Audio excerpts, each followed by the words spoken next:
thank you for coming to the fourth session of our program series. What we're going to do now is examine several artifacts from the lost tomb of Alexander the Great. Not that these are my favorite or something esoteric or anything like that. These are just artifacts that descriptively indicate different things. And the red background again are pictures taken by Miss Virginia Harding. And these pictures were taken, I believe, in 1987, late summer of 1987. And here we have a bear, this three-dimensional statue, and it appears to be carved out of or cut out of native sandstone of either Illinois or Indiana or somewhere like that. And a lot of those statues are very small, which we're going to see. We're going to see big statues, we're going to see small statues, we're going to see unusual things, but I'm just going to show the picture, we can talk about it. Anybody want to ask a question, you're more than welcome to. But you can see that guy there is just a few inches tall, a few inches wide. It's pretty doggone good carving. Here's another bear. This shows several bears, several animals. This could actually be even a pregnant bear. And there are plenty of bears. Lots of dogs, lots of cobras, rattlesnakes, lots of fish, lots of whales, lots of dolphins. We're going to see there's another well-executed bear. And actually, I do have a three-dimensional bear up there on the shelf, which is one of the finer ones. It's either a bear or a wolverine. Okay, here's the only camel I've seen connected with any of this. And I've only seen one buffalo. I've only seen one carving of a buffalo. This has some script on it. I don't know what it says, haven't worked with it. But you can see some of the letters. There's a C, an O or a B, an A, an S as S ends. And I think there was one time years ago I did see another camel, but I don't have a picture of it. And this picture here was taken by Scott Walter. Most of the pictures that you see here will be taken by me, Virginia Harding, and Scott Walter. Lots of elephants.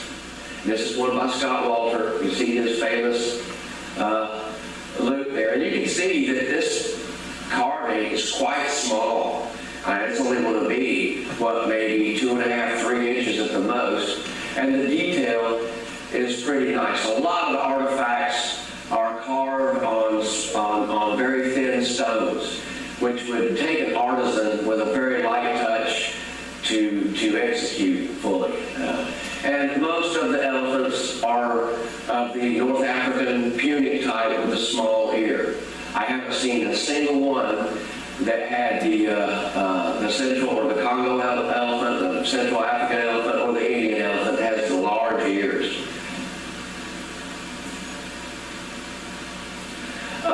Here appears to be a dog or a cat. It might be a cat, cougar of some description. Yeah, the way the tail is, I would say this had to be a cat. But we have some dogs that do resemble cats. It's kind of hard to tell the difference between some of them sometimes, because all of the dogs are of the breed, the Egyptian Hound. And it's descriptive of what they say. And this is a picture of me. This is done with the old style of photography. I used to set up fluorescent lights. I had to use XL100 film with a real slow shutter speed to get the color and the inscription. It was long before digital cameras. Here's another elephant. The ear is a little bit larger, but it's not the long, huge, drooping ear. And his head's a little out of whack too, so it's descriptive. And you can see by the size of the chapstick, if it's only twice the size of the chapstick, it's pretty small. Most of the artifacts are the size size of what you see up here on the table. They're, for the better part, about the size of your hand, or a little bit more, or fit inside the palm. But you have several more, just hundreds that are larger, 6 to 7, 8 inches. And we'll see some. Here's another elephant pulling on something. And one of the elephants that, or a couple of them that were deciphered years and years ago, actually indicated, it says like the Punic elephant is abundant where it's humid, which we figure hot, warm, with a lot of moisture. And then another, just as another jerk of a scholar, when we released the Punic elephant is abundant where it's humid, he took it, twisted, and said the Punic elephant wets a lot. So we have been scrutinized by the grammar police, who just have absolutely no clue of what decipherments mean and how decipherments have to make sense. Because here in America, a lot of the scholars that have studied these ancient cultures, they've become so accustomed to just absolutely silly and foolish decipherments, there's nothing there. There's nothing there for us to work with. Here's a little statue of an elephant. And these are well executed. They stand up pretty nice. And now I don't know what any of these are going for. I'm not sure who owns them. There are several tablets that we have that have just scattered to the wind, and we don't know who owns them.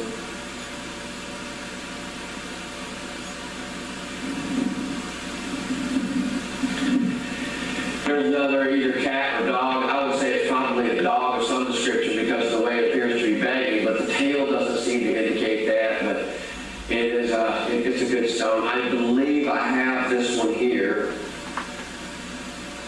and I'm not sure exactly where I photographed it years ago. There have been so many auctions where these pieces have been sold off to the general public, and there is one Native American wannabe that told me years ago, well, yeah, I sure like to buy them because they make nice presents. They make nice gifts, trinkets. Like, golly. This is the African ibex, and this particular breed is now extinct. And it's a handsome stone. I think this stone is in Florida, but I'm not 100% sure. This is another stone where the actual carving is lifted out. It is cut in relief. Everything around it is what has been taken away, except for the eyes, nose, and the mouth there. Everything else is carved by lifting or dropping the rest of the stone. Real nice piece. Probably about 4 inches tall, 4 inches round, 3 inches. Here's another lion. Dozens and dozens of lions.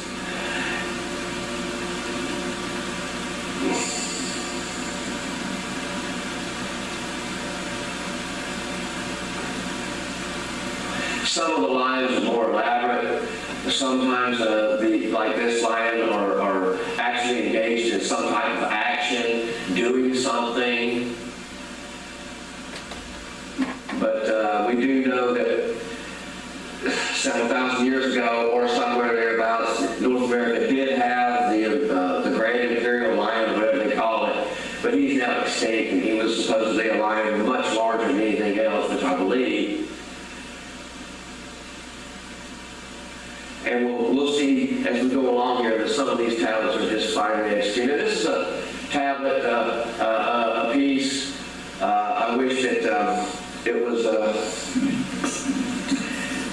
little. Let me see if I can blow it up a little bit here.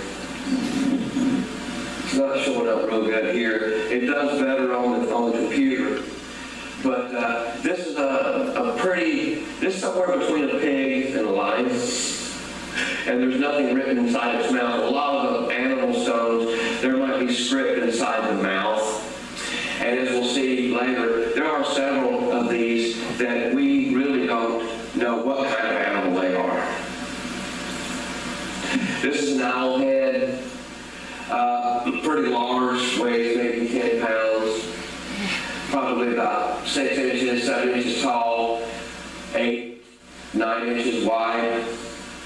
This piece now lives in Denver, Colorado.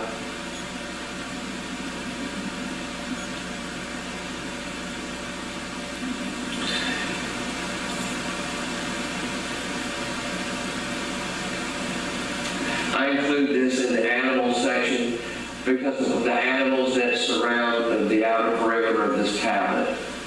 And this tablet is reminiscent of several of the Etruscan plates where you'll have an artifact cut into sections and then looped around.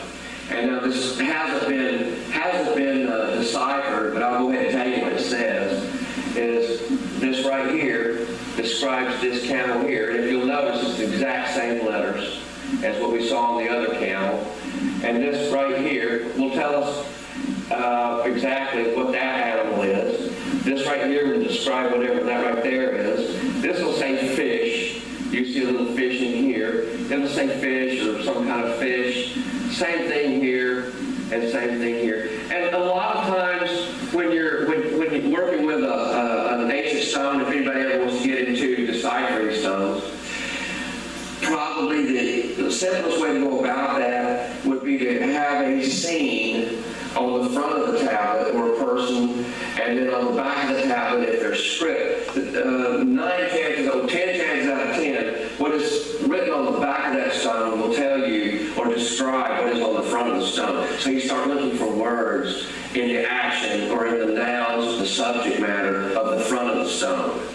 And that will a lot of times help you out putting the ciphers together, and regardless of where it is. So for instance, with other clues such as the letter A or the letter Q and the U and how the letters fit together of consonant, vowel, because this script that we have here in North America has a lot of vowels, which means it's a later form of vernacular Latin or Punic Phoenician, and a lot of it borrowed from Greece. So you start looking for words, and lo and behold, you will find them.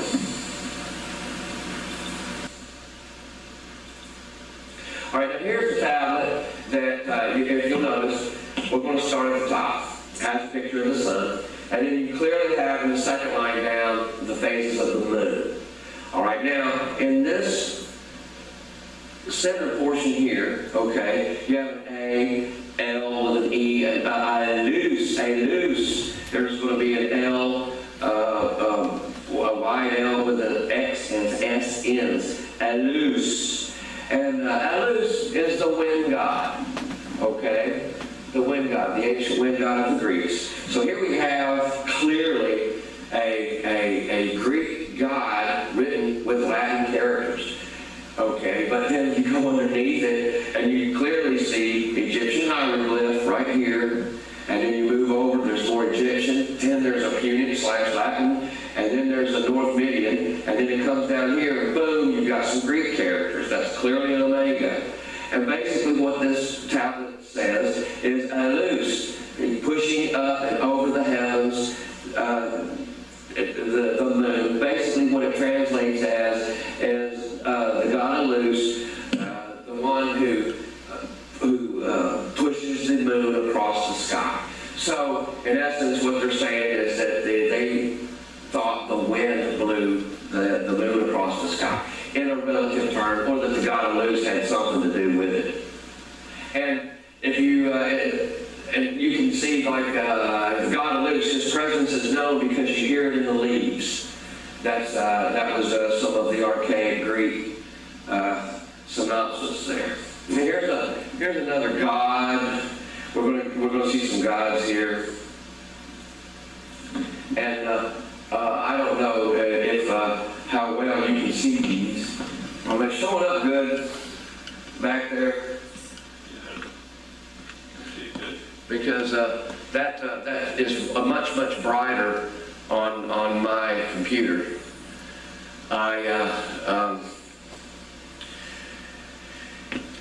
Now, who this God is, I don't know. We don't have all the answers. There's probably more that we don't know. And whenever we do come across a new collection of artifacts Some of them are just absolutely wild.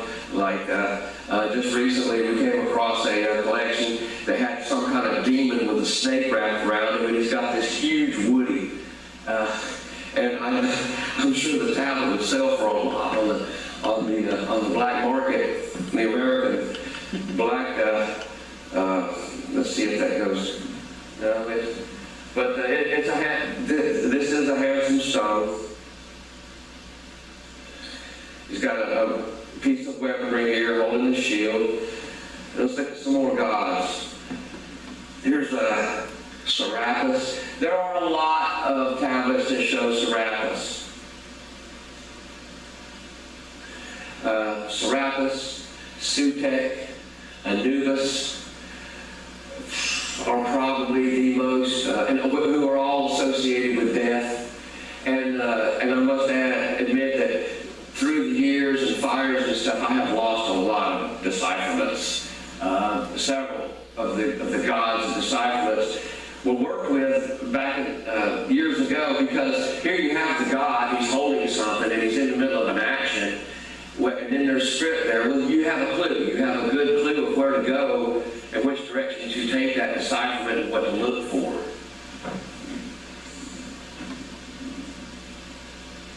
This looks like Serapis again. What he's holding, what he's doing. There's a planet up there, moon with the star. And Serapis is always pictured with genital stimulation. How's that for a scientific medical term there? Here's one here. This is taken by Virginia Horrigan. This is a tablet from the old school. A human head with a beard and wings of a bird. We'll look at some of these. I don't know if it's a god or just a morph, whatever. This is pictured by Virginia Horrigan. It's a heavily worn tablet, so it could have been old years ago, 2,000 years ago, who knows. But I guess the beard, why have the beard? Let's put the beard on it. Let's make it right. Let's make it politically correct. And this is a smaller stone. Here's another one. That would look to me more like a cat or a lion body with wings. And some of the tablets, well, not just some of them, hundreds. If you're looking at the tablet, how do you describe it? It could be a monkey upside down, missing a foot. Just unbelievable. You'd be hard-pressed for some certain words to describe any of these tablets. Here's another one. Appears to be some type of lion crouching. And a lot of these are basically from the Mediterranean region. There are many animals from the New World, but mostly from the Old World. I would say by looking at this beard, he would probably have a great Egyptian influence. Now, the American scholar would look at this and say, well, he couldn't fly with wings like that. I'm forsaking the fact that it is a lion body with a head the size of half the size of the body.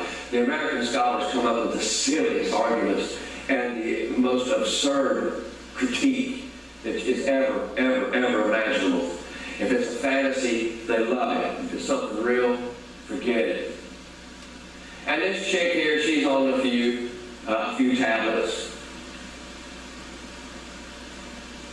The inscription here has never been deciphered, but that would have her name and her god name. Beautiful, nice marble tablet. This tablet lives in Illinois. Have no idea what kind of staff or rod that is, but we can all clearly see that that is an ankh. And the American scholars will say that ankh is not proportionate. It's not correct. So that means it's fake. Forsaking that it's some kind of cat head that doesn't make any sense with large floppy potato ears. I can just go on and on and on about what the scholars say about this stuff. Oh, that's a fake because real people don't have bird heads, or the beak on that bird isn't big enough. Golly. But this is a finely executed stone, and what I'm going to show a little bit later is that on these stones and these statues that I'm showing you, the artisan is superb. There are no mistakes. I mean, if it weren't for paper and pencil and the eraser on the other end of the pencil, my stuff would look horrible. How do you erase something on a stone? You don't. And we're going to look at others that have thousands of lines, intricately carved, with absolutely no mistakes. Each one of these lines on his neck, they're precision cut. There's no mistakes on them. Not sure what the medallion is in the collar piece.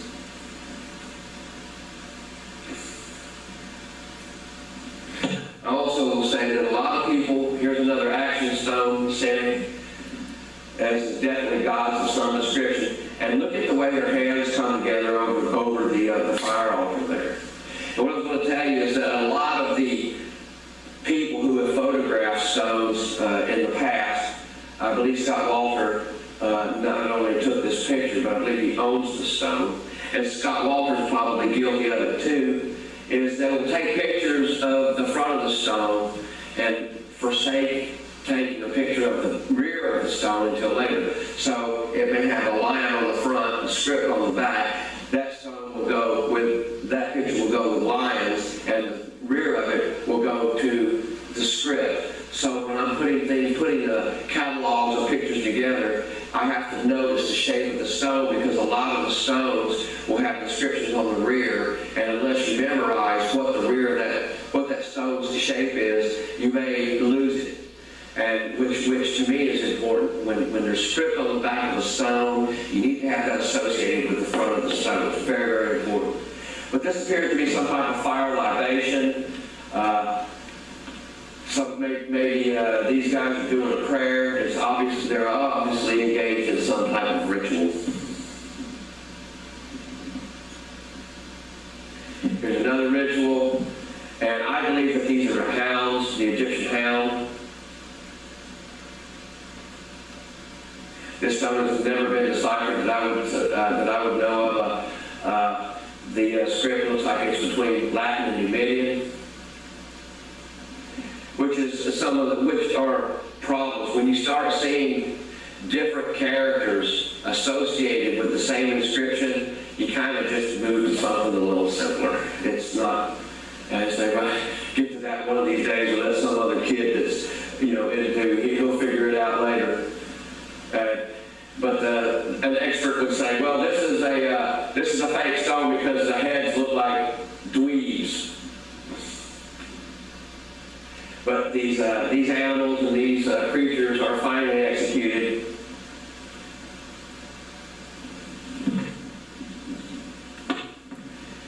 Here's another Sutek holding the Ankh. And a lot of the scholars were saying, well, the Ankh is in the wrong hand. It's a fake. I have to constantly mock to maintain my sanity what the experts say. This is a picture now by Warren Dexter, who was photographing these in, I believe, 1986. And he would use his little ruler there to indicate the size of the stone. So we can see this is about 7 or 8 inches tall. And some of these tablets are very large, which we'll see later. We'll see some that weigh 160, 170, 80 pounds. Another Sutek, or Serapis.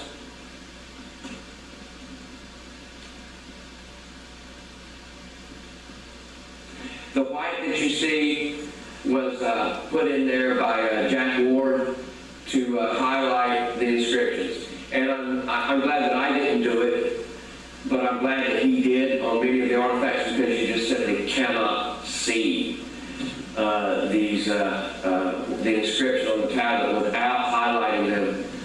And back then, when Warren Dexter was taking pictures, the desk lamp that had fluorescent bulbs that you put into it, they didn't even exist. I was taking my pictures 10 years later, where I could actually go to Office Depot or Staples or somewhere and get the right kind of light to flash up and get rid of the shadows and cast across, which some of them still didn't turn out right, but it gave me, I experimented a lot with the different artifacts to get the color of the stone correct and get get everything with the inscription.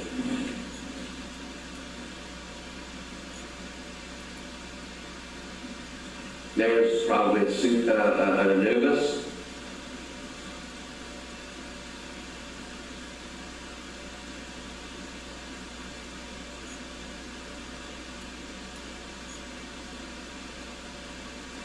And then we're going to show some of the gold replicated pieces. This was a very large armband. I'm not sure whose collection. That was in the Jack Ward collection, which got auctioned off. It's not a real clear picture of it, but it's the only one I have left.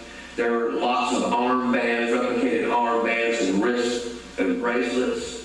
And there were actually some bronze and gold replicated Uranus pieces. Now, we've been saying that for 20 years that this is the Ptolemaic Dynasty, the tomb of the Ptolemaic Dynasty, including Alexander the Great. It contains everything that any scholar would suspect would be in the tomb of Alexander the Great, Ptolemies, including the Queen of Queens, Cleopatra. Here again we see a snake, and we see Helios represented. His name is right there. The upside down V-I-I. And it doesn't matter which way it goes, left or right, left or right. And a scholar will say, well, there was no H in Greek. And I'll say, like, okay, so it was who? Ellen of Troy? Ellen? That's humorous, but so many of these American scholars are just absolutely ignorant. Here's another Helios, Helios medallion, Helios coin, and these are all replicated pieces made from castings of the real gold. And then you'll have people say, oh, Russ Burroughs used them in sand casting. Anybody that believes that these were sand cast have not seen what is involved with sand casting. Because there may be 10 or 15 of one particular artifact, you would constantly be making sand casts. You can only use a sand cast maybe twice, and they don't look this smooth. Here's showing some of the, a couple of the smaller gold pieces. These are probably, I believe I've got a few of them here. They're probably just the size of a 50-cent piece or so. And you'll notice the dots and the Helios. Helios, the Helios motif is on many of the gold pieces. And the lines and dots have to do with the weight of that piece. The 3 dots, the 6 dots, the 4 dots, 5 dots. That was all ancient Egyptian during showing the weight of the gold, which we'll see some more Egyptian script on the actual gold pieces that we have pictures of. And I want to throw this in. Is when I first got the pictures of the gold pieces from Jude Elkin, Jack Ward's daughter, there was one picture in there that showed an actual real gold tablet that was half the size of a briefcase. Huge. And it was probably 3/4 to an inch thick. So it would have weighed probably a couple hundred pounds. And right across the top was a huge Helios motif, right across the top. And speaking of the gold too, is that June Elkin had told me that when she was in her daddy's house, where they had the gold pieces, that there were so many gold pieces in the floor that she had to step over them to get to the kitchen. And that one evening she was there, and they had several gold pieces on an end table, one of the old style from the 80s, 70s, 80s end tables, and it just collapsed, fell apart right there. Here's some more small bricks with Helios on them. And then when Russ Burroughs asked me, well, whose gold do you think? Whose gold do you think it was, Harry? I said, well, anytime you have a gold brick and some somebody's name is stamped on the front of it, it's pretty much an indication that that's whose gold piece that is. I'm just saying. And that goes even for ancient times. Here's a little better shot. And again, this is the name of Cleopatra and Mark Antony's son, who was missing from history. After about age 10 or 12, he was taken as hostage into the care, into the palace of Octavian. Because Octavia's sister, beautiful woman, sweetheart, she was Mark Antony's legal Roman wife.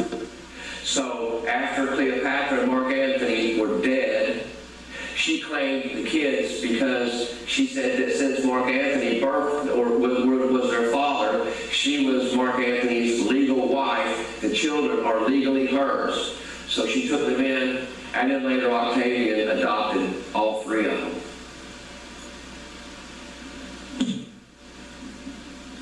Okay, here we see some replicated gold bricks or gold medallions. They're pretty small. They're not really large. And you see over here on the right the eagle stamped on it. Well, they'll say, oh, that doesn't look like an eagle. But if you look at actual gold pendants and such from Egypt, there are 3 different eagles. There's not just one.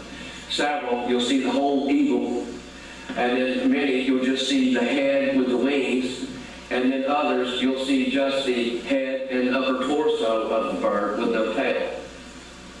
But that's what that means, and it's in any Egyptian glyph dictionary that the eagle stands for the word gold.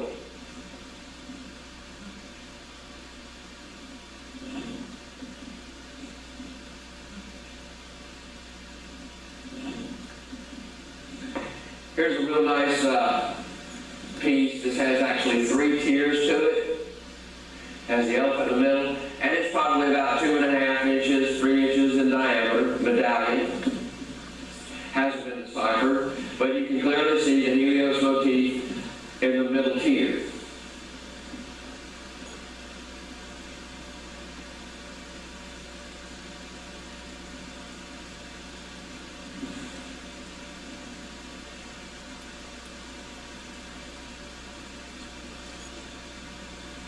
Here's another very unusual one. Helios on a brick again. And the dots, lines, could indicate the denomination, weight, what it's worth. Very unusual shapes, which we'll look at. We're going to show some of the replicated gold medallions that have just absolutely unusual shapes.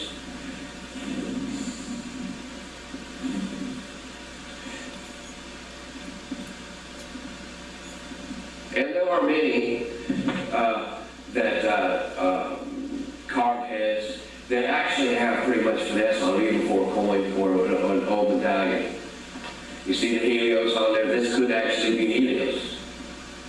As an old man in a mohawk wearing something on his head, we don't know.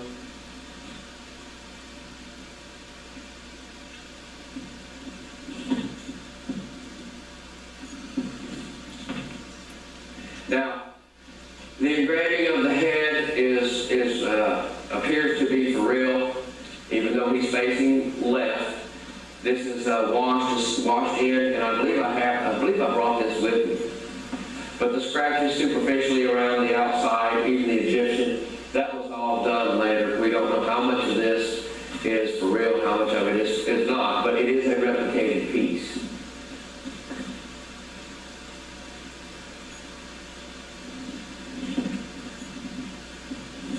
And here's another.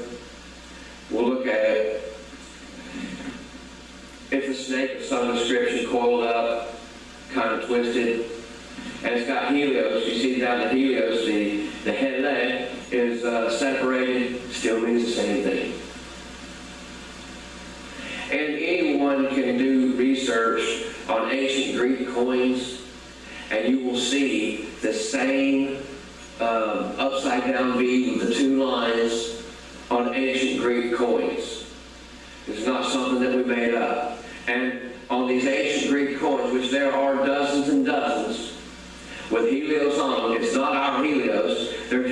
about the sun, and they translate it as Helios. And here's another of Helios.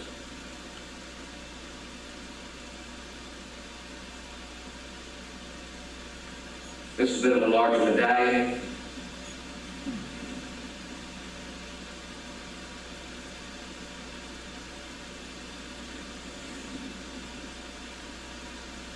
And here's a brick showing something what appears to be something closer to hieratic, but it's clearly Egyptian.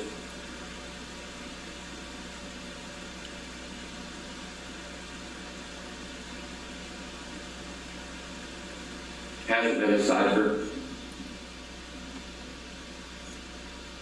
Here's another one. Lots of these. It's got Helios on it, and it's some kind of scripted tablet.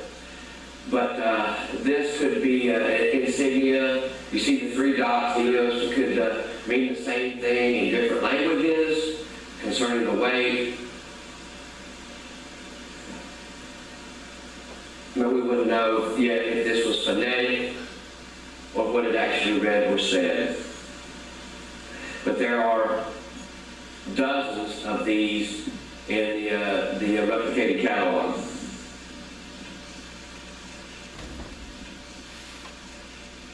This is a sun disk. It's here. I brought it with me here. I wasn't sure if we were going to be able to show every one of them. But this has not been deciphered. It's wide open for decipherment. The script is clear, and it's going to say something about the sun smiles down upon us, or the great sun god who is benevolent, something like that.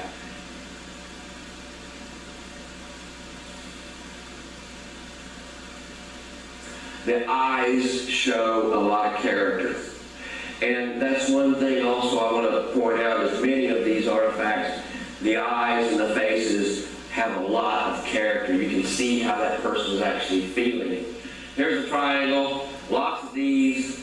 Some of them have different people's names on them. This one has Helios. There's another set of triangles that say Marcus Antonius on them. And these aren't really large. They're like 2 inches.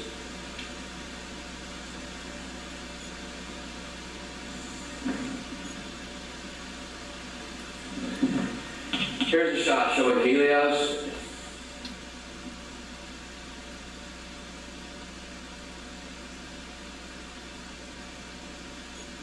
And there are artifacts that are very, very clear of Helios, talking about it and showing him. And once you see them that are super, super clear, you can get the idea of how they have, different artist to artist has varied that. But there are some that are just executed so fine. Beautiful portraits.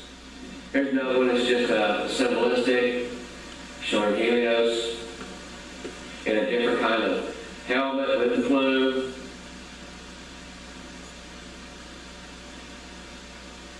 And these same other 3 inscriptions up here on other stones, showing Helios.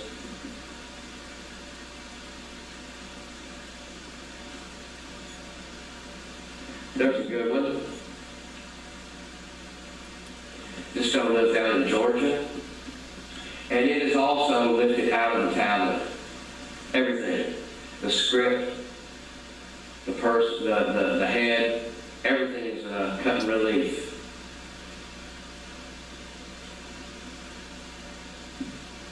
Beautifully carved stone. Lots of bows, lots of warriors.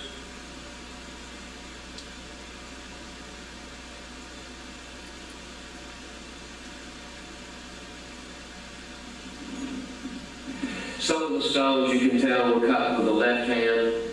Most are cut with the right hand. This is a shot now of Julius Caesar. His name, though, appears as North Libyan, Aeolus at the bottom here. All right? Aeolus. All right? And you can see the U-rays here. This is back before the stone was dropped and broken and repaired. And again, you see the 3 indentations here. I believe that those were added to the stone after he died, because after he died, there were many portents in the skies, and he was deified as God. Actually, they saw three. Saw three what they thought were stars, but if you read it, it possibly could have been ships in the night, ships in the star, or comets or something. So they added stars to all of the busts of Caesar after he died. Now, when Octavian went to the court of Cleopatra, when he was placing her under arrest, when he came into Alexandria, Cassius Dio says that she surrounded herself with all the artifacts, all the forfeits that she had of Julius Caesar. And I believe that this is one of them. I believe that this stone here is finally executed in Carrara marble as it was, that this was the stone that was present at that meeting. That Cleopatra had this stone with her when Octavian came, because she was trying to get in good favor with it. This stone now is gone to the wind. Here's another person.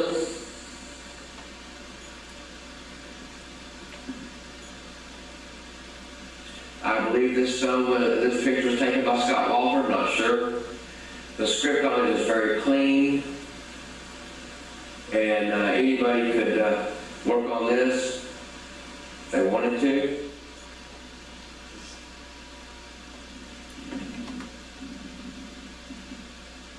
Now here we see four creatures, and these are very tiny. These guys are about the size between a dime and a quarter, about the size of a nickel. Finely executed for small figurines. And there are hundreds of them, little tiny people.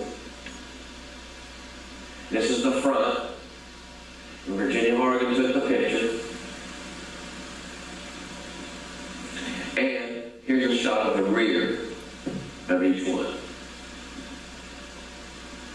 So somebody would have definitely had to have been dedicated to their craft to create these pieces.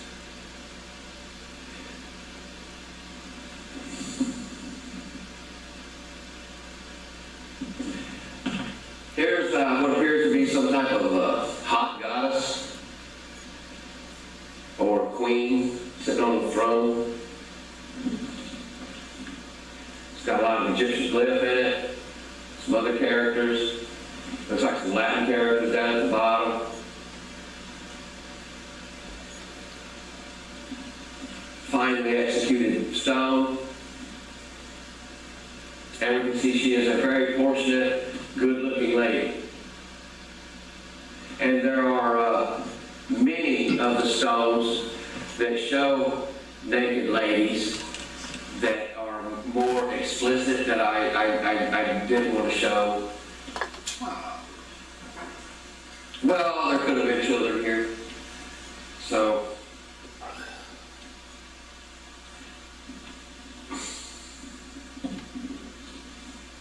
I mean, we can get a little risque, can't we?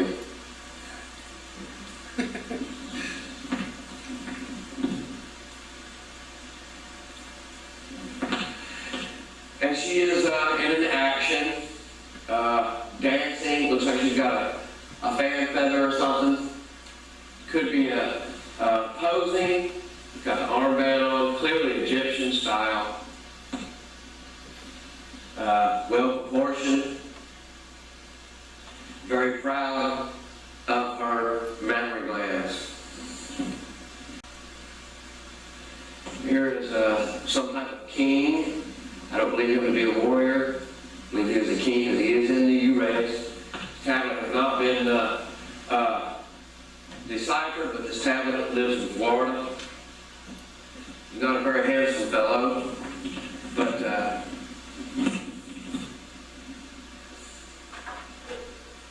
probably one of the Ptolemies. That would be what I would look for first in this decipherment is Ptolemy.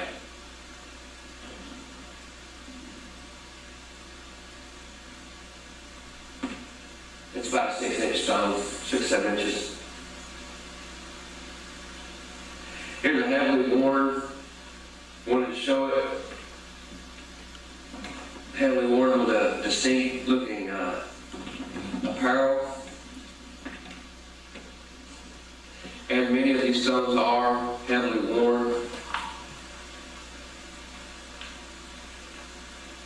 Here's a close-up. No ogre here. But some kind of indexing, some type of written cataloging or dating. It has something to do with numbers, but not script. And we see this same line-type script involved with Carthaginian, or with artifacts found in Carthage and Neo-Phoenician. Someone who is familiar with Phoenician mathematics would probably be able to shed a lot more light on this than anyone else.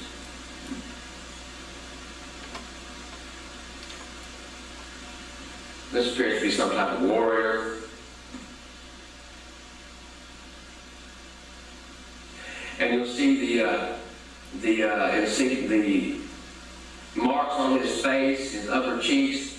There are dozens and dozens of stones that have markings or masks written or painted on the faces of the people pictured in the stone.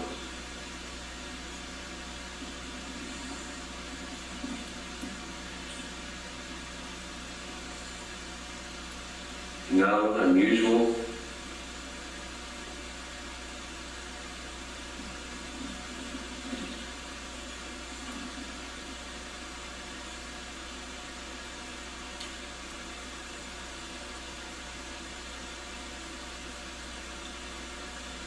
And again, pointing out the character of the eyes, it's obvious that all of these stones were not carved by the same person.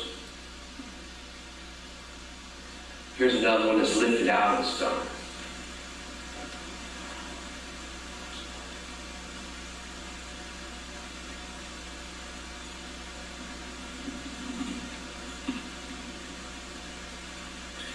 Appears to be some type of Persian priest or something of the sort.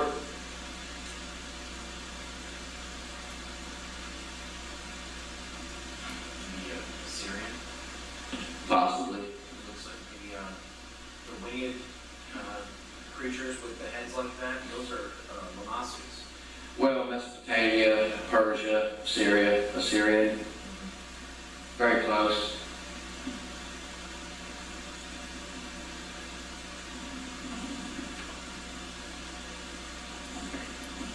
There's some type of dancer fixing to step on a snake with a crab claw in for a head. But something of significance is the lower tunic, the dress that he is wearing, and he is actually playing an instrument. Not too many ancient artifacts with people playing an instrument. This is an action stone, it's a scene, playing a piper.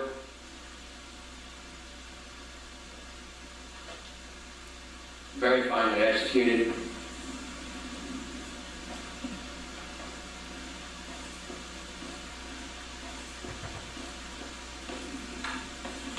He's just some type of warrior.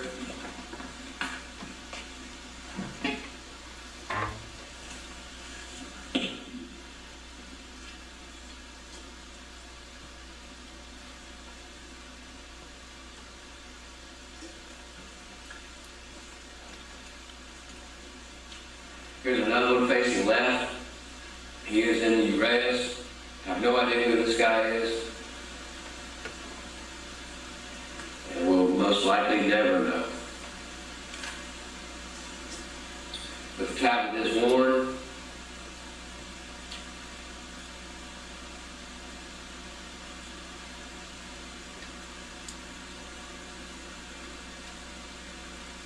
Another warrior.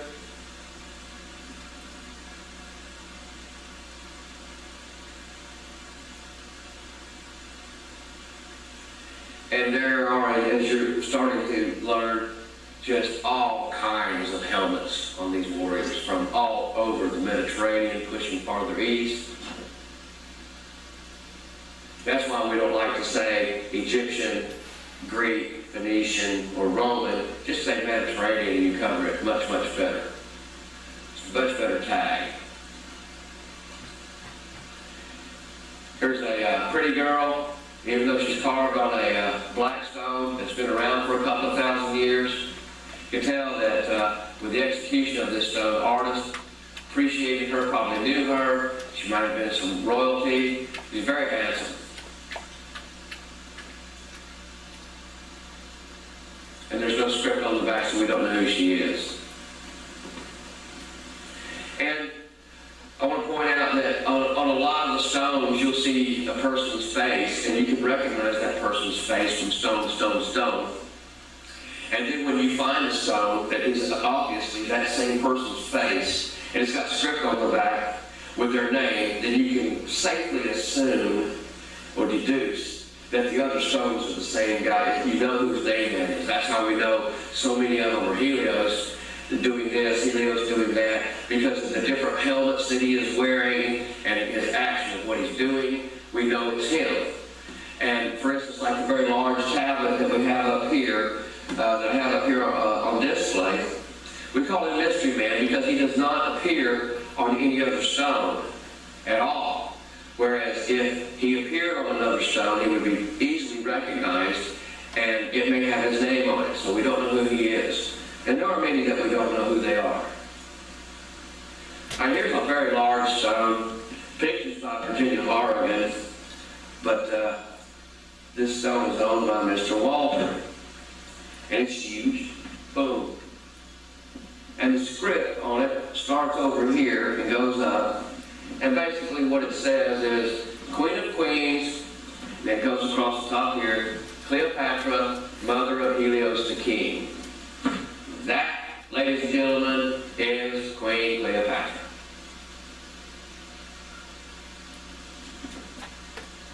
On a stone, at least a couple, well, it's got to be a couple thousand years old, maybe. But it's a large stone.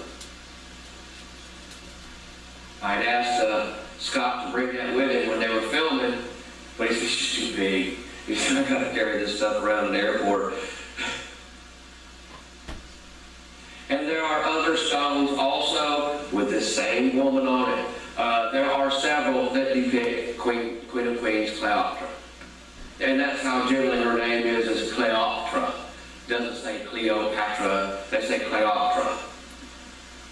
Written forwards, backwards, up, down. And then as you see the stones and you begin to recognize her, then you can see stones that have her on them, and you can recognize that it is her, but it doesn't have to say her name.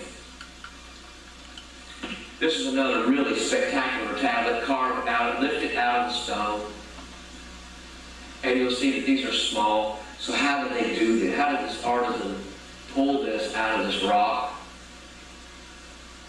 so carefully, not busting the stone? I don't know if how many artists today could duplicate any of these, much less four. And then a stone like this, when he first brought it on the scene, a stone like that might go for $2 or $3. On their ledger sheets, so many of them go for $2, $3, $4, $5. He had to hit them up hard to get $5 for a stone.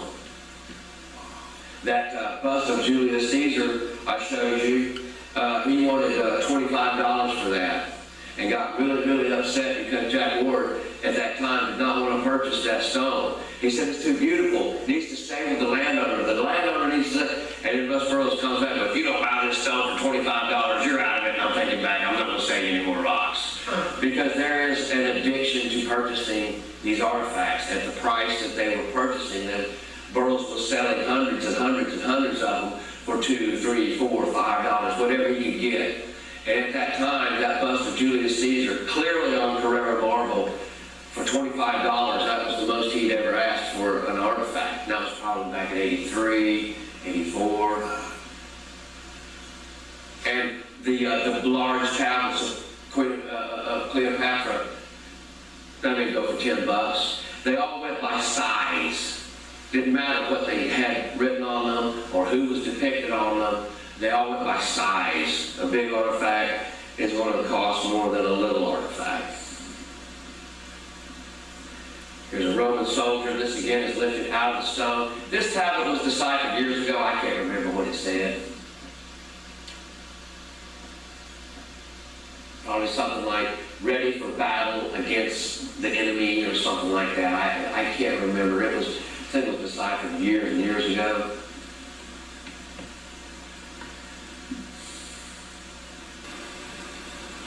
Here's another person. And this is a 3D statue that sits up. Now, why somebody would make this carving, I don't know, unless this was their father or someone of significance. But you see, it is a small statue. Not very tall at all. And here we're going to see another shot of the same fellow. So what he's doing, what his significance is, we don't know. Picture again by Virginia Morgan.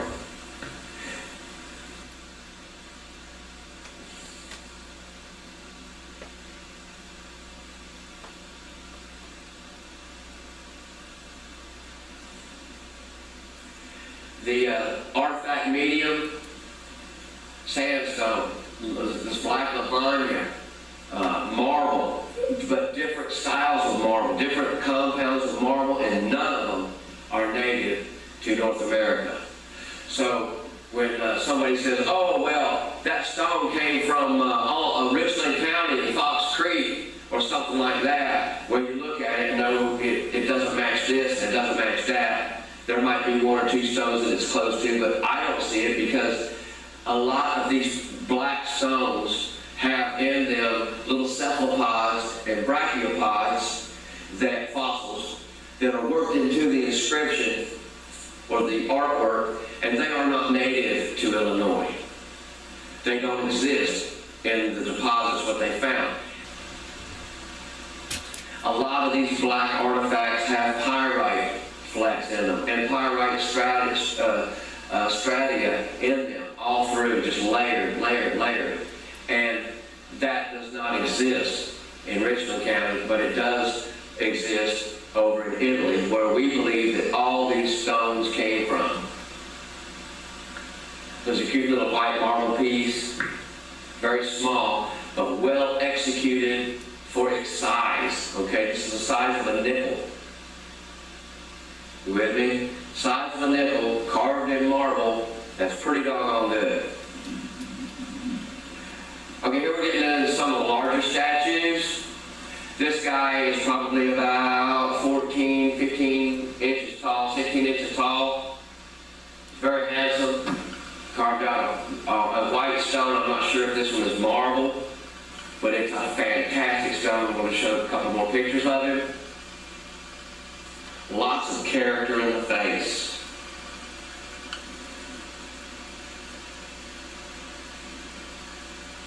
And this stone, when it was first sold, according to the documents, would have probably gone for about 12 bucks. See the quarter there? If you take that quarter as an inch, you can just about see this guy probably, I think it's close to 20 inches tall, maybe. Would you say 19 inches tall? And probably, 6, 7 inches wide, and he stands up on a table. A lot of the pieces that appear to be three-dimensional statues do not stand up.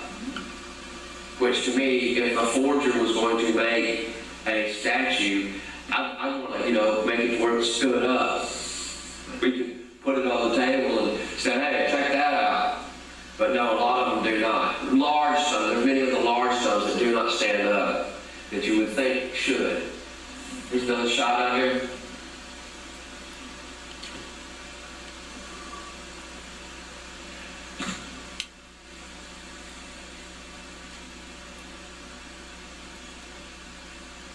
And there are all kinds of heads, life-size heads. Another Scott Walker picture.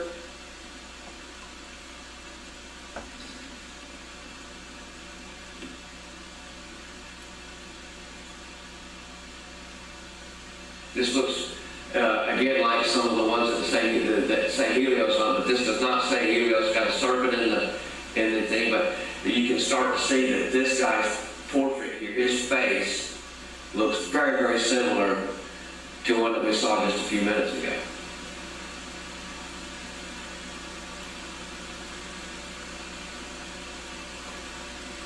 A lot of consistencies, inconsistencies, lots of what I'll call African characteristics on many of the stones.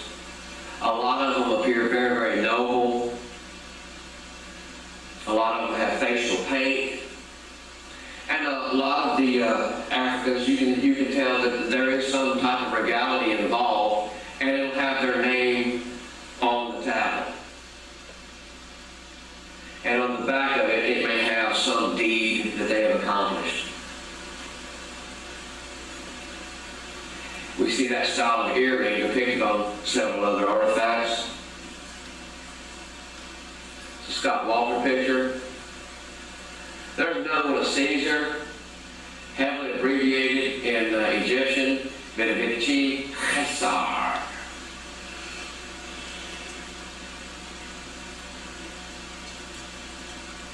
This could have been another stone in the presence of Queen of Cleopatra when Octavian came to visit her.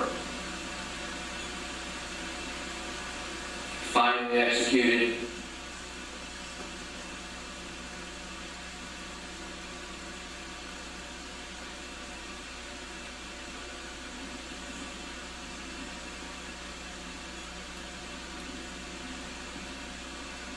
There's another warrior or prince. And this tablet is reminiscent of others that say Octavian on them. But they don't say Octavian. They say Gaius Octavius.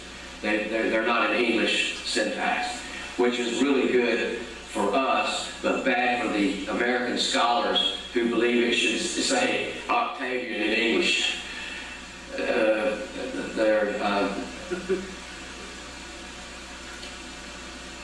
The ignorance of the PhDs of North America is absolutely infinite.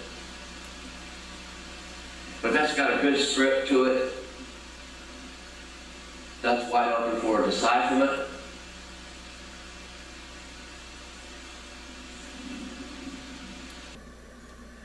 All right, here's one. I'm showing you the whole tablet. And we're going to look at some more. It's real hard to see this.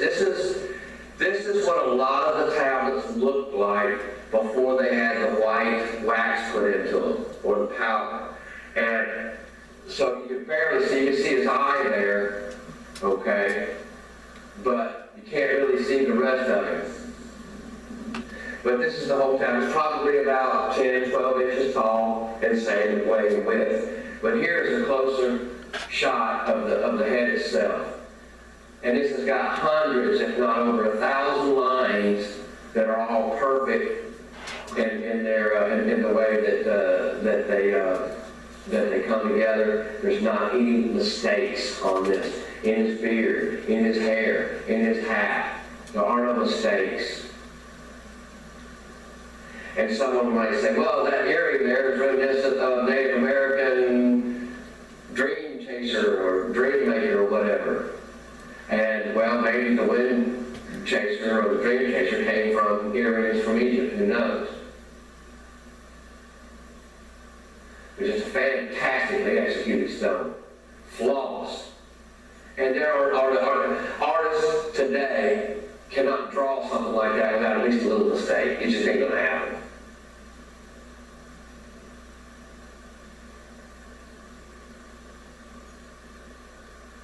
Very handsome warrior, or prince, or king. I don't know where the dots above the eyebrow come from, but that is something that somebody may notice and be able to track down. Here's another one. It's got Helios on it, but this is obviously not Helios. Could be of the tribe. Helios is his king, or something like that.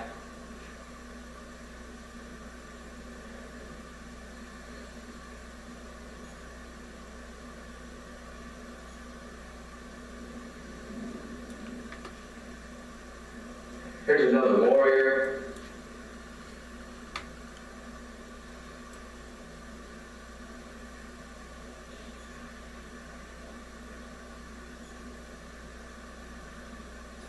Very finely executed. I have this stone here. It's up in the back.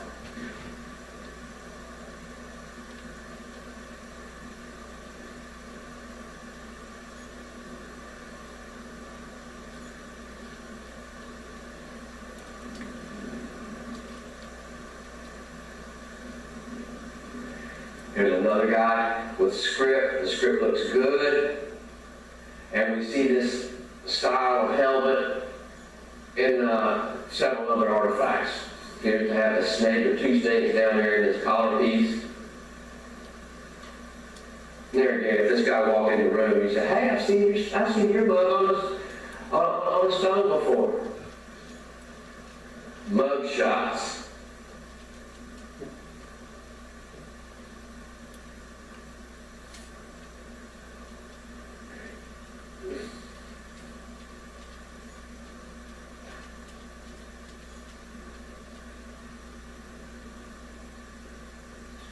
Here we see an action.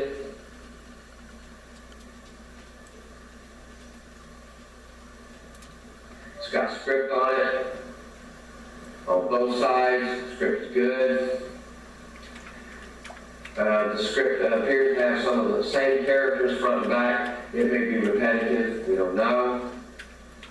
But this guy's loading up his bow. He's got his sword in his sheath. He's ready for battle, or preparing for battle.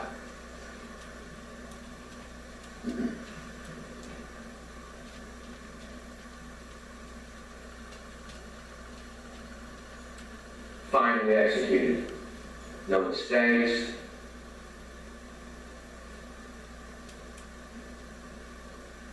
I just have to throw this in.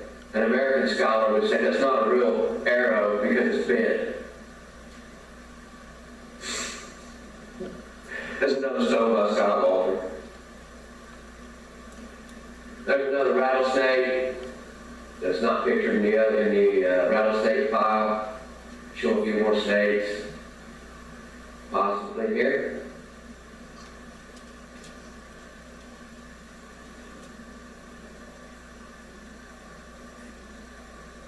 Here's another rattlesnake I didn't feature. This is on a really polished ceremonial piece, be it a dagger or whatever. You'll notice over here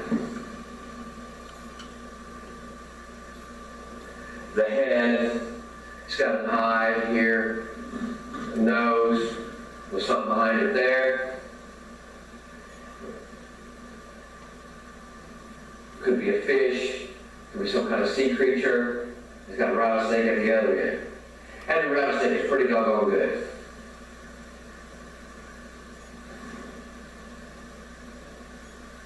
Here's the other side of the same piece.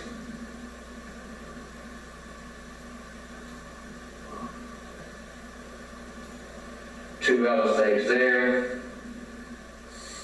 And then something, either a heel, a fin, or something behind the other animal at the other end.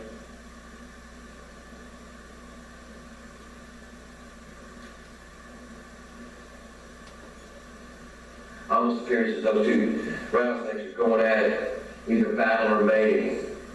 Something that I would like to see sometime. Really busy artifact. Now we're stepping back into scenes, showing things that happen. Action. Appears to be the Pharaoh on the left, holding out his hand, and then some other, either a soothsayer or a priest or something, holding a rod that is, or a cobra in one hand, or staff in the other. It's got the script down. The script is pretty good there, and it's obvious whoever carved the inscription there, someone else did the lettering. And there are many artifacts that are like that, where it appears that you have the artist to highly decorate the piece, and he hands that to another guy, and the other guy writes the script. And there are other pieces that will have one type of handwriting on the script on the front, then you flip the tablet over, and someone else wrote the script on the back. Many of them. Many tablets have two authors of the script.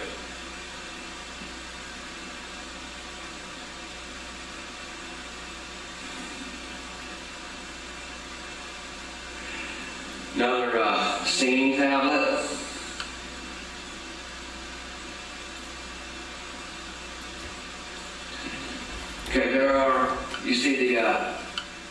the chariot being pulled by a horse. And I don't know if that's the horse's ear, or I'm sure it's not a unicorn. And some guy here holding his hands up in the middle. A heavily worn tablet with script up in the upper right-hand corner. Good script. This is wide open for decipherment. And there's probably more on this tablet than we can see. Have no idea who owns this tablet. It might be Scott Walter. I believe he took the picture. But this is a busy tablet. And we're going to look at several more scenes. Here's the action scene. Chariot, horses in full gallop. Archer's ready to, he's in the action of shooting.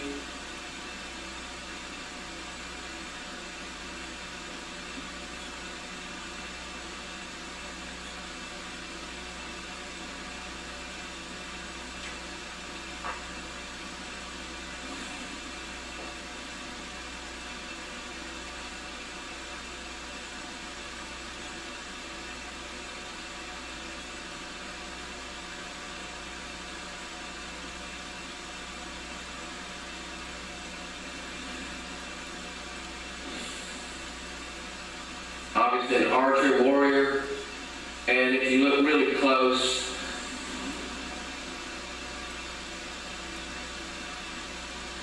I'll bring the sides back down.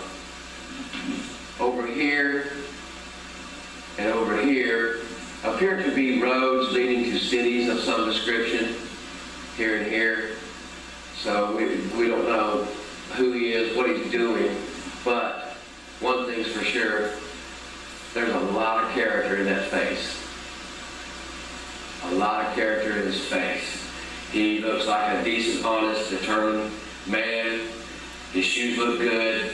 He's on his way. He's either coming from one town, going to the next, or he's leaving where they've besieged. There's no script on this tablet, front or back. So it's a total guess. And you see his hand reaches back into his quiver there to get another arrow. His left arm.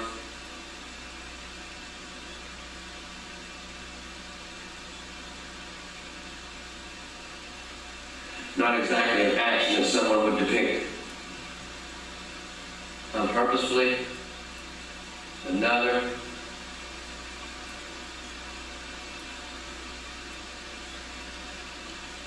So we consider a scene or an action where anyone is doing something. If there's action in the inscription, we consider it, or a verb, he's pulling, and that we consider that a scene.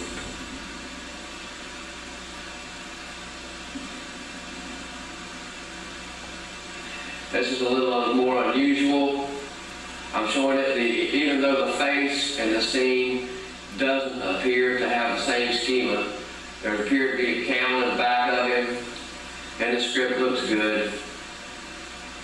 Or a llama or something. I'm not sure if that's a camel.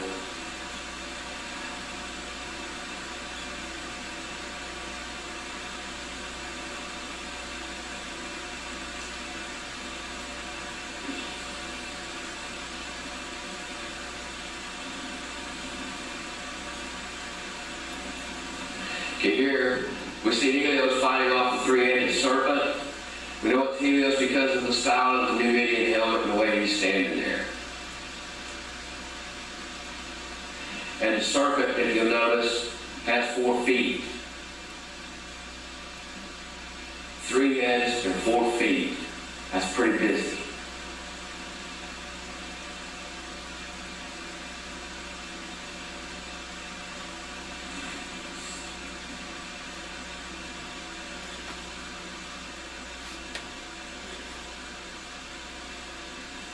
There's another cobra, the cat, the kitty is playing with the cobra.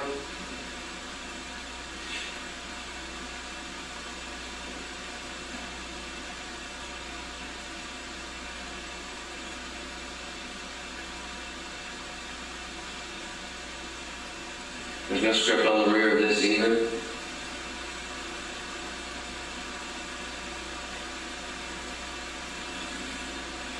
Showing off his buddy here.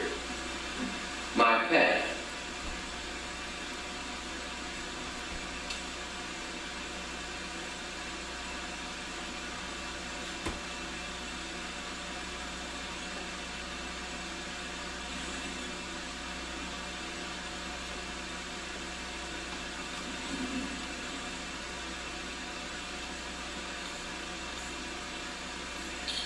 Here we see the sun in the face up at the top. We're going to blow this up. You can see this fella here with the lion head, probably needs a little bit of a haircut. Pointing to this pillar.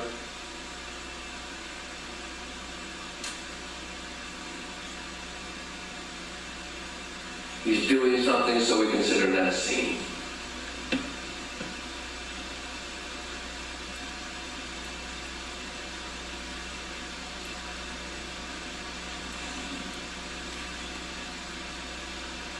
This has not been deciphered. There's another dancer or someone, some kind of pretty girl.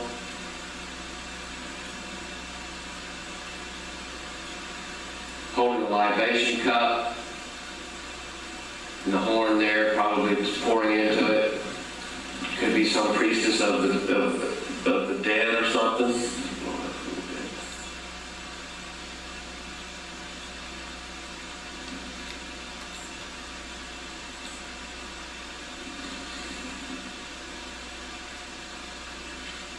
Or performing some kind of ritual.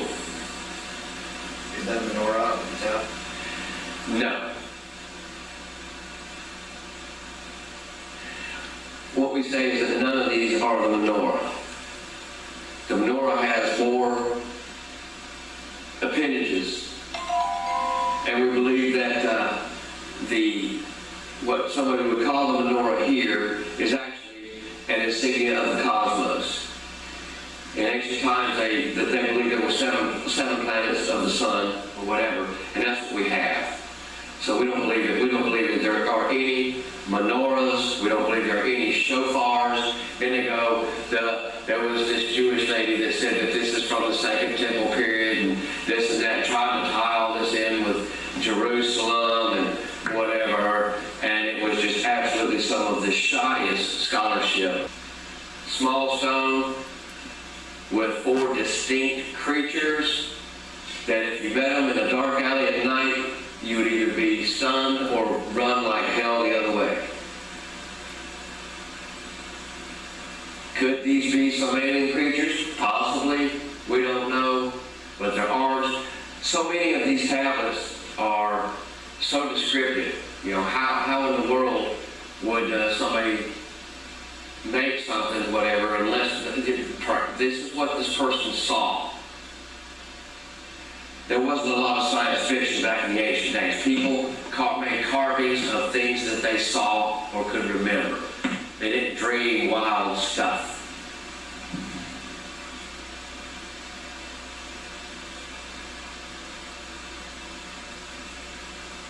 This is a very unusual tablet with 4 very unusual people on it, or humanoid creatures. And there are dozens similar and many more that show these guys. So whoever they were, also notice the picture's not real good. I'm going to show you at the upper part here first. See the head, notice the head coming down in the body here. And this would go into the strange, unusual, or dragon. Now, problem, well, I don't know, I guess dragons have feet, but there are many of these strange creatures that have feet, more than 1 foot. Like you'll notice down here at the bottom, you'll see you can count 3 legs here, okay? But then there's another appendage here that could be a leg, and it has wings or fins. Perhaps these creatures lived in the sea. Has a little fin on the tail. We don't know. There's not, I don't think, there might be 1 tablet that shows these type of creatures that has script on the back. Here's another strange creature.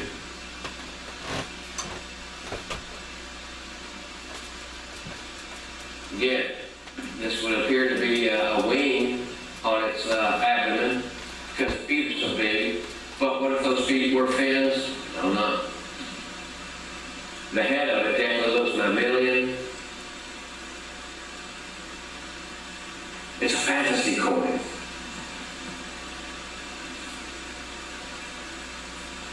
another one here, shot by Scott Walker. This guy's got feet and wings all over the place with tatted.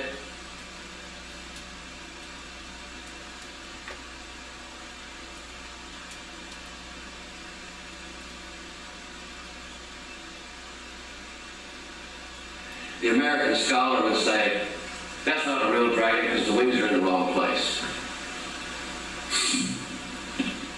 Sorry. Here's another handsome fellow. He's got feet all over the place. I guess this guy can run fast and swim fast and fly fast. Who knows?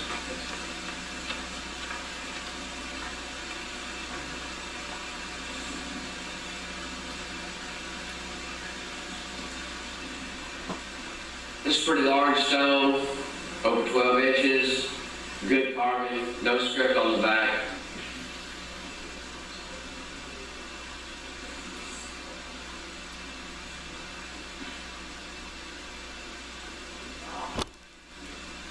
Can you zoom in on that? Zoom in? Pardon me? Can you zoom in on that? Yeah. Like, it almost looks like an apothecary jar in front of the Sphinx. Right there.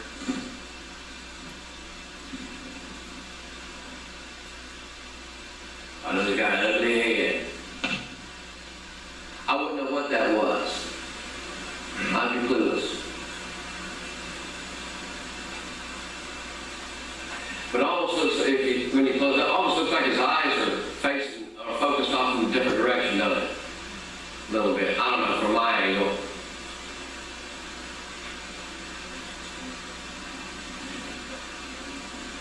Okay, here's one of the larger pieces. I call this mega head. He's sitting on my wood stove here. And it was loaned to me. And since then, I haven't had enough physical help to load it back into a vehicle to transport it. This guy weighs about 180 pounds.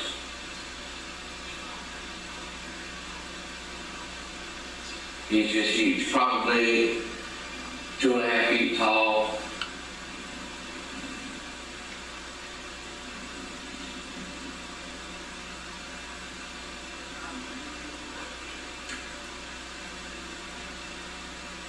I'm just showing a few of the snake-headed or dragon-headed people, creatures, whatever you want to call them. But there are dozens and dozens of them.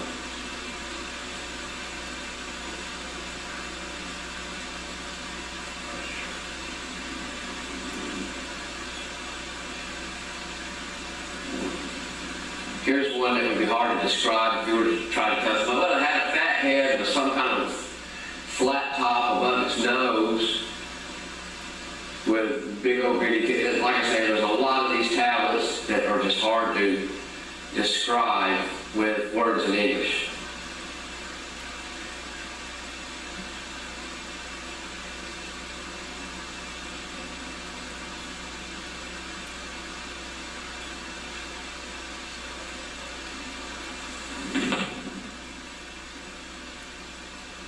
This is a little totem. I feature it because it's so well executed. This is the front of it. Just a few inches, very narrow. Well, it's the width of a dime. So whoever carved it had to be very careful not to damage it or break it.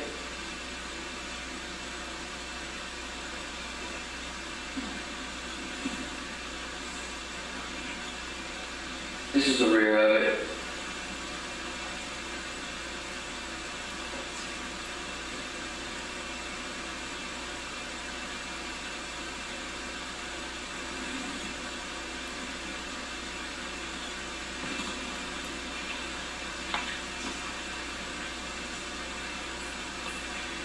Tell me, I don't know who these guys are, what they are.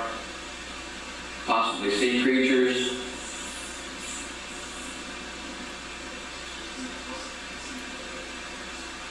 With long tails.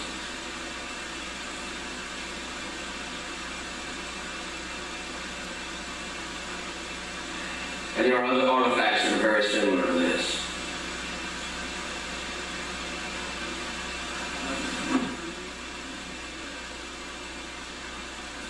There's another good dragon.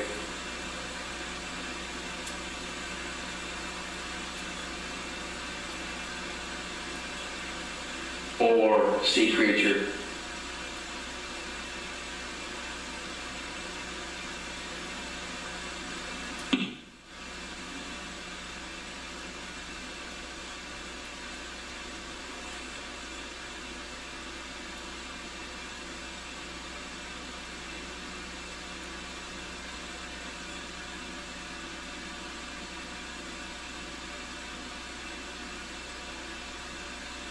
And now, this is a tablet that is just covered with script. Can't see it that well. I had to take several shots of this piece to get all the script. Very heavy. This is in the collection of Scott Walter. This stone is probably 2.5 feet, and there are over 300 characters on it.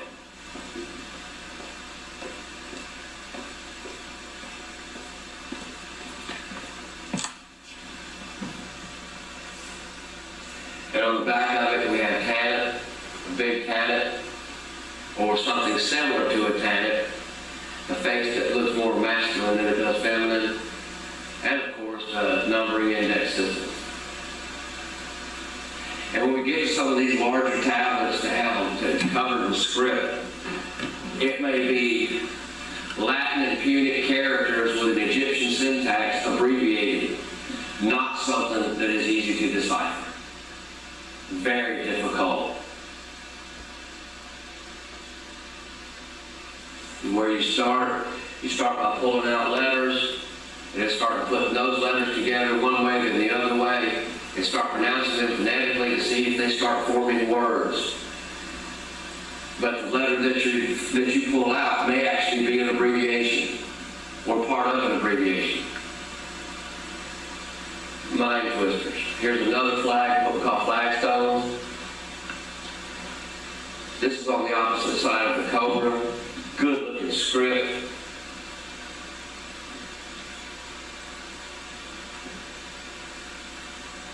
Another picture by Scott. No, it's different. That is a different cobra, isn't it?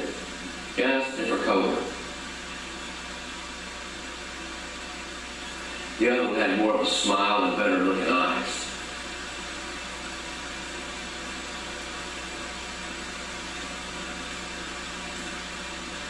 I think. Got some good looking script on it. That's open for decipherment. A lot of these are. Here's another one, good clean script. Got Helios at the bottom and the sun at the top. And a lot of times you'll see that. You'll see the sun associated with the Helios motif. But just looking at this, just offhand and candidly, what you'd want to do, starting out with decipherment right there, what do you have right there? That's the number 3. Boom. You just got that right off. Here's going to be an F and an L. That's going to either be an L or a C. You can pick out your T's, your A's, your D's, your L's. You can start putting words together. This might not be as hard to decipher some of the others. Just take some time. That right there would be an M and N, eminent, in Latin. This right here would either be an S or an M.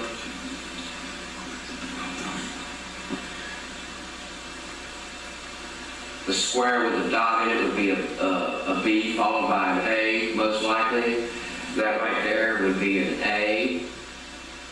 That would be an R. That would be an S, as S is in the word. There's another one.